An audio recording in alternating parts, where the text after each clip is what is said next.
खबर हरियाणा के परिवहन मंत्री अनिल विज ने कांग्रेस नेता राहुल गांधी और पंजाब के मुख्यमंत्री भगवंत मान पर तीखा हमला बोला है। जी आपको बता दें, अनिल विज ने कहा कि देश में चुनाव पूरी निष्पक्षता और नियमों के तहत होती है, जिसे चुनाव आयोग अपनी जिम्मेदारी ईमानदारी से निभाता है। उन्होंने ये भी कहा कि चुने हुए जनप्रतिनिधियों को चोर या घुसपैठियों का कहना सांसद और विधानसभाओं के लिए अपमानजनक है। देखिए ये खास रिपोर्ट। सोशल मीडिया पे लिखा है, घुसपैठिया तक कह दिया सर, इस पे क्या कहेंगे?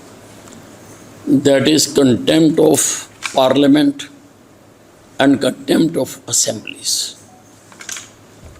बार बार चुनाव हार कर वो अपने होश खो चुके हैं। देश में नियम पूर्वक चुनाव होते हैं, चुनाव आयोग चुनाव कराता है और चुने हुए प्रतिनिधियों को चोर प्रतिनिधि कह देना या घुसपैठिया कह देना, ये उनका अपमान है, कंटेम्प्ट है। हम अपनी अगली विधानसभा में इसके खिलाफ प्रस्ताव लाएंगे कि जो इन्होंने चुने हुए सदस्यों का और विधानसभा का अपमान किया है। भगवंत मान ने जिस तरीके से कहा कि जो धमाके हुए हैं वो बीजेपी के चुनाव की तैयारी है। देखिए, एक शराबी मुख्यमंत्री से इसके अलावा और क्या प्रतिक्रिया की उम्मीद की जा सकती है। वास्तविकता ये है कि सारे हिंदुस्तान में भारतीय जनता पार्टी की बार बार सरकारें चुने जाने के बाद 22 प्रदेशों में भारतीय जनता पार्टी की सरकार चुने जाने के बाद अब उनको एहसास हो गया है कि पंजाब में भी भारतीय जनता पार्टी आएगी, और वो खुद कह रहे हैं कि भारतीय जनता पार्टी ने काम शुरू कर दिया। अरे आप होम मिनिस्टर हो,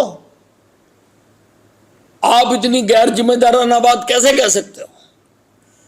एजेंसियां हैं, केंद्रीय एजेंसियां हैं, आप सिद्ध करो किसी में भारतीय जनता पार्टी का हाथ है, या शाम तक मुख्यमंत्री पद से त्यागपत्र दो। You should resign for levelling such an irresponsible allegations against a party. Irresponsible, how you can say? क्या सबूत है आपके पास? क्या आप कह रहे हो कि भारतीय जनता पार्टी ने भारतीय जनता पार्टी विस्फोट कराएगी? ये अपनी हताशा है इनकी, और ये अपनी हार मान चुके हैं। कैंपेन शुरू करने से पहले ही आज भगवंत मान ने अपनी हार मान ली है। पंजाब में पूरी तरीके से बीजेपी आ रही है, क्योंकि पीछे जब जैसे चुनाव जीते तो पंजाब बीजेपी ने बहुत अच्छी तरह सेलिब्रेट किया, तो क्या माहौल लग रहा है सर पंजाब में? देखिए, बिल्कुल पंजाब की जनता भी बाकी देश की प्रदेशों की जनता से भिन्न नहीं है। जब सारे देश के 22 प्रदेशों के लोगों ने भारतीय जनता पार्टी को ही अच्छी पार्टी माना है, उन्होंने माना है कि विकास यही पार्टी कर सकती है, तो पंजाब के लोग भी उनसे भिन्न नहीं है। वो भी उसी तरह सोचते हैं, सारे देश को देखते हैं। और नरेंद्र मोदी जी ने सारे देश को ये बता दिया कि काम करने वाली पार्टी केवल एक है, और वो है भारतीय जनता पार्टी। और नरेंद्र मोदी जी विकास को तेजी से कर रहे हैं, हर क्षेत्र में कर रहे हैं, और 2047 तक वो विकसित भारत बनाना चाहते हैं। विकसित भारत तभी बनेगा जब सब प्रदेश मिलकर काम करेंगे। सब प्रदेशों में अगर एक जैसी सरकारें होंगी तो उससे ज़्यादा फायदा होगा। डबल इंजन की सरकारें होंगी तो उससे ज़्यादा फायदा होगा, ज़्यादा काम होगा और देश विकसित होगा। आज से पहले कोई भी प्रधानमंत्री ये सोच भी नहीं सका कि देश को विकसित बनाना है।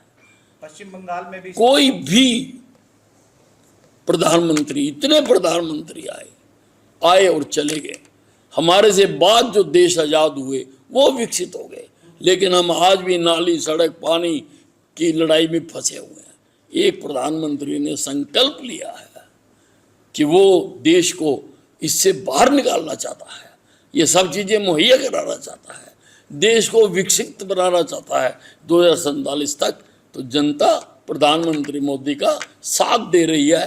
प्रधानमंत्री मोदी को वोटें देकर इसीलिए वो भिन्न भिन्न सरकारों में, भिन्न भिन्न प्रदेशों में अपनी सरकारें, भारतीय जनता पार्टी की सरकारें बनाकर दे रही हैं। और पंजाब में भी आप देखेंगे कि कितने भारी मतों के साथ भारतीय जनता पार्टी की